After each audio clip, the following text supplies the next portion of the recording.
Posibleng sa Senado pa rin ang bagsak ni dismiss Bamban Mayor Alice Guo. Ito'y sakaling makapagpiyansa siya sa kasong graft na inihain laban sa kanya ng korte. Si Daniel Manalastas sa detalye.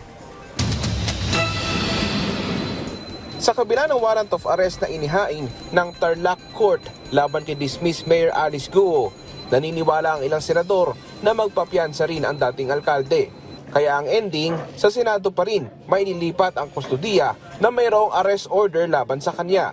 Dito pa rin siya mag-stay, no? Dahil itong warrant of arrest niya ay available. So in-expect ko na magbe-bail siya bukas, no? Pagdating niya dito, kasi dadating siya ng 11. So bukas, first thing in the morning, in-expect ko magbe-bail siya. At after siya i-bail, dadalhin siya dito. Ganito rin ang pananaw ni Senate President Francis Escudero. Bukod sa kustudiya ni Guo, may mga impormasyon na rin ang ilang senador sa mga posibleng tumulong kina Guo para makapuslit sa Pilipinas. Pero binavalidate pa raw nila yan.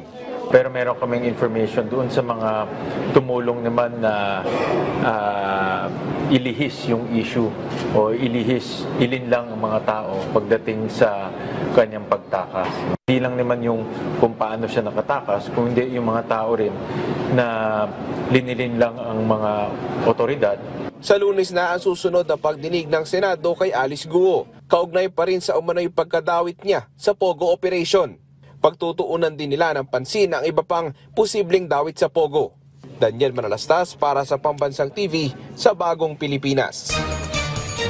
Sabay ring gugulong ang kasong deportation ni dismiss Bamban Mayor Alice Guo sa Bureau of Immigration. Bukod pa yan sa patong-patong na kaso, nakakaharapin din niya ngayong naibalik na siya sa Pilipinas. Si Rod Lagusad sa detalye.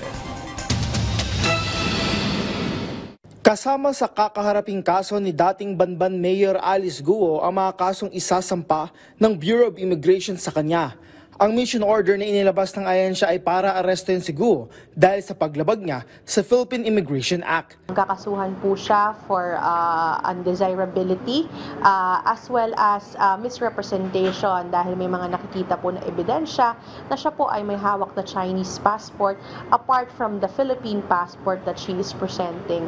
After that po, ang NBI naman po ang mag-implement ng kanilang procedures sa kanya. Paliwanag ni Sandoval, sabay naaandar ang deportation case ni Guo sa iba pa niyang mga kaso sa bansa. Kahit maunang matapos, yung kanyang deportation case, hindi naman po tayo makakapag-implement ng deportation up until matapos po yung mga court cases here in the Philippines. Pag na-establish po natin na isa nga siyang Chinese national and her documents have been acquired through misrepresentation, ibig sabihin po nun magiging confirmed ang deportation case sa kanya at ang decision po ay i-deport siya at i-blacklist. Kung mahatulan man ng korte si Guo ng pagkakakulong ay kinakailangan muna niya anyang iserve ang kanyang sentensya bago siya tuluyang ma-deport.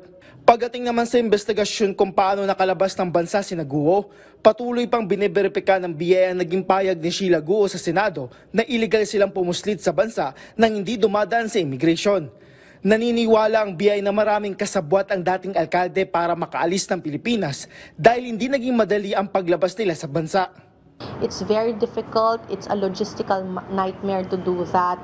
Maraming kailangang kausapin, maraming kailangang ayusin bago ka magkaroon ng ganong arrangements. And sa tingin natin, may tumulong talaga sa kanya dito sa ginawa niyang ito. And that's what we want to find out. Yan ang gusto nating malaman kung sino itong mga tumulong sa kanya na ito. Base anya sa dokumento nila ay walang tatak ng immigration sa passport si Sheila at si Alice. Kaya makakatulong ang pagbalik ni Alice para malinawan patungkol dito. Rod Lagusad para sa Pambansang TV sa Bagong Pilipinas. Pumalag ang Philippine National Police sa paratang na may special treatment kay dismiss Bamban Tarlac Mayor Alice Guo. Git ng ahensya, ginagawa nila ang trabaho nila dahil may banta sa buhay ng dating alkalde. May report si Isaiah Mirafuentes. Eksaktong alas 3:06 kaninang madaling araw nang dumating sa Camp Crame ang coaster na laman sa dismiss Bamban City Mayor Alice Guo. Diniretso siya sa PNP Custodial Facility.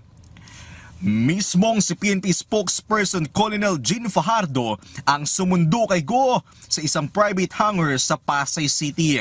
Pagbaba ni Guo sa chartered plane, kaagad siyang nagpakita sa media, ngunit nakatalikod ito. Matapos ito ay agad siyang dinala sa kanyang custodial facility sa Camp Crame. Kapasok niya po sa loob ay inalis na po yung kanyang posas kasi nakaposas po siya paglabas pa lang po niya bago pa lamang po siya ibinaba po ng eroplano ay nakaposas na po siya.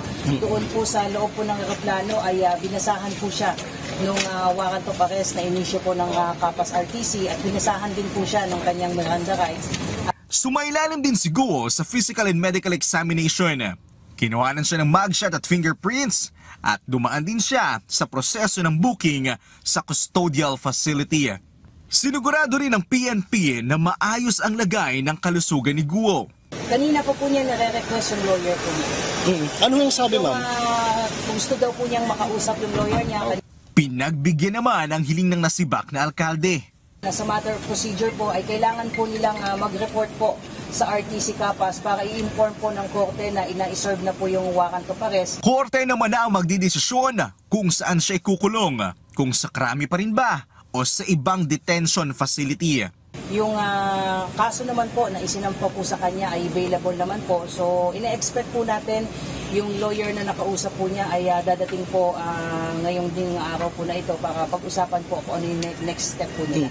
Walang magaganap na paglipat sa Senado kay Guo hanggat hindi siya nakakapagpiyansa.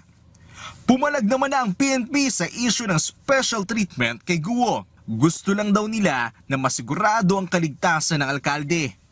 Wala po tayong special treatment at madiin po yung sinabi ng ating kagalang-galang na SILG kanina na kung ano po yung proseso na ginawa po natin sa mga ordinaryong citizen. Well, narinig mismo natin sa bibig po ni dating mayor na may death threat po siya. So that was one of the consideration kung bakit nag-deploy po tayo ng additional personnel mula po sa pagbiyahe po mula doon sa airport papunta po dito. Kinumpis ka na ang cellphone at earpods ni Guo gaya ng ibang detainee. Nasa ordinaryong kwarto si Guo. Meron itong kama, isang CR, pero walang aircon. Isaiah Mirafuentes para sa Pambansang TV sa Bagong Pilipinas.